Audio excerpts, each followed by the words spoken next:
such a happy tune, and we are back with another installment of the Culinary Hotline Bling. Ding, ding, ding! There we go. Well, we are joined, of course, by our favorite chef, Chef Clem. He is here to ask all of your culinary conundrums that you might have. So if you do want to call us, you can welcome to call us on 021 110 5552. Chef Clem. That's the number. That is the number. Before we start, let's pop something in the microwave. Okay. Okay, you've got some chocolate in front of you, and you're gonna put it in the microwave for me for like 40 seconds. Okay. And I'll tell you what you can do with it a little later. Okay, fantastic. I'll pop this in for 40 seconds, but let's get into our first question. Okay, it's in. So let's get to our first question. This one came through from Hajira in Durban. She's asking, what is the perfect fruitcake recipe? I love fruitcake, but I think I only like it once a year. You know what I mean? It's like when it comes to the festive season, then I crave a good fruitcake. And it's easy to make, but it takes a lot of time. Okay. Okay, so first thing, we've got treacle sugar and water, and we just melted that together. Treacle sugar is a very dark, dense sugar, and you want that. To that, we're gonna add, I can turn the heat back up again. We're gonna add currants, sultanas, raisins. That was so quick. That was. How is it looking? Seconds.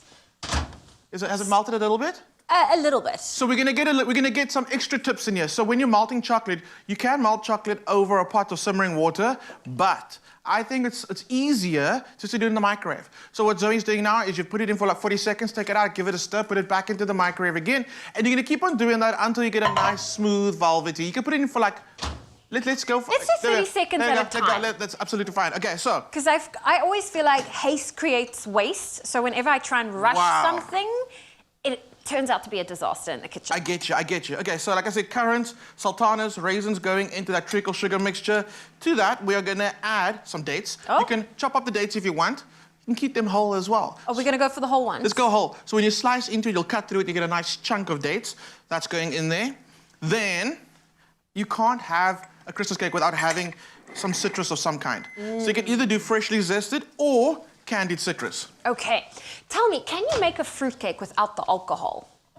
Absolutely. Because that's the one thing that always is like a little bit of a why I would rather stay away from a fruitcake if it's so heavily soaked in brandy, and I know that's what a lot of people love about it. But is it possible to make an alcohol-free version? You can, absolutely. And Willie's actually sells these perfect little ice cubes. They call them ice cubes. They don't have no alcohol in it, so it's perfectly fine. If you're not having any alcohol, if you wanna not start slurring your words on Christmas Day, not that that happens, but I mean, you know. Okay. You never know.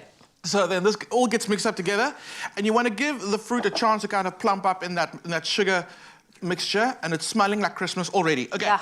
So then you can add mixed spice to this. Mixed spice that smells like nutmeg, cinnamon, all the good spices. You can add a bit of that to it, and then we're going to add some nuts. I've got almonds and some walnuts, but I like the fact that you can play around with it. You can make whatever nut you want to add to it. Now, when do you add the cherries? Because that's always like a little fun little secret. So what I do is I actually we got the normal glazed cherries, and then I pat them dry, dust them in a little bit of flour, because you want to fold that through once you've added your flour to this, okay? The reason we add the flour to the cherries is so they don't sink to the bottom. Because it's actually fine if you think about it. You slice, you've got all the beautiful little cherries at the bottom, but you kind of want them suspended throughout the cake. Okay. I'm keeping you so busy with that microwave. Listen, I like it because normally you do all the cooking and I miss out. So look, that's perfectly melted. Okay, so another thing, you're gonna want to use a bigger pot when you do this. Okay, so we went a bit small there. Yeah. But it's okay. It's okay. It happens. So to this, we're gonna beat up some eggs. Again, always break up your yolks first, else you end up chasing them. To our mixture of fruit, we're gonna add some bicarb. And we're gonna let it cool down. And once it's cool enough that it's not gonna scramble our eggs, we're gonna add the eggs. How are you doing there? That's looking so good. Doing good. It's so beautiful. It's milky. It is, well, I'm saying milky, but it's so smooth. It's exactly what you want. So you're gonna melt that for me. That's for the second part of this recipe, but we needed you to do that. So eggs go in, mix that through. To the flour, I've got some salt. Always, we need salt, especially with this recipe. And then some baking powder. So if you can just give me a little, no, that's fine, it's okay. A little shimmy in there. Shimmy. There we go. The butter, let's talk about the butter. Okay, you want to melt the butter in there as well, but now I let it cool down a bit. So let's just pretend it's melting. I can pop it in the microwave. You know what? Yes. I'm on microwave duty. There we go. Microwave for me, please. There we go. Thank you. I'll just put it in for a few seconds because you obviously don't want it oily. Yeah. So we're gonna add our fruit mixture to our flour and our baking powder and our salt. And to that, we're gonna also add our cherries now. There we go. And again, you can add more cherries if you want. It's totally up to you. It smells so good. So people start making their Christmas cakes like 3 months before Christmas because they just keep on feeding it brandy and sherry. We're not gonna do any of that today. So you can make this like a week in advance to really let it just sit up and get dense and you'll be perfectly fine. And that is the thing with Christmas cake. It is always a dense cake. It is packed with all those sugary fruits and it is a treat to have. It is. And it's so rich, you actually don't need a lot of it. No, you just eat a little slice at a time. Okay. Go for it. That's fine. That's perfect. Can I add it for you? Yeah. So then this goes into a baking tin, and you actually wrap baking paper or newspaper around the baking tin to insulate the heat, and you're gonna cook it. And when it comes out, it looks beautiful. Okay, I want to really get a bit of butter in there.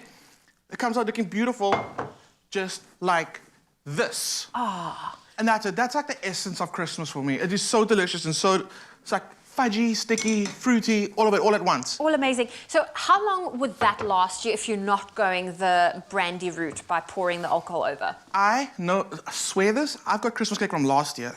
That's still fine. I think Christmas cake's one of those things Yeah. that's probably got a shelf life that's a little longer than what we expected. It lasts. Okay, so that's all it is. It's super simple. It takes a bit of time and then you're done. Oh, well, so I hope she Hajira, tries I it. hope that answered your question. If you want this recipe, we have it available for you on our website, expressoshow.com. Loving this. So let's move on to the next recipe that you have for Okay, us. so we always have leftover Christmas cake. And what do you do with it? So I'm gonna make beautiful little Christmas cake truffles, and they are perfect for the festive season, especially when you've been eating so much, but you feel like something sweet. You don't wanna have a big thing, you just want a bite of something sweet, and that's enough. So I've got the Christmas cake, and I've just crumbled it. So this is leftover Christmas cake. Leftover Christmas cake. It's that guy, we just crumble it up. So what you do is shape them into little truffle balls, and then you're gonna... Bite size? Bite size, you can make them as big as you want, actually. So it's totally up to you, but I want to go bite size. That's perfect. I'm going to ask you if you can take you've melted chocolate so perfectly. Thank you. You can add little balls to the chocolate for me. And you're going to coat them well. Can I use my hands? You can, absolutely. And then you got a fork and a spoon if you want to roll them around. And then we're using Woolies chocolate chip cookies, and these are... The chunkies are like, they've become legendary. People are so obsessed with them. And the fact that you also get them in the big bag now, it is just so addictive. delicious, so good. We've crushed some up already for you. So I'm And gonna put then, do I roll our chocolate in them. So I feel like it's that's dark chocolate as well.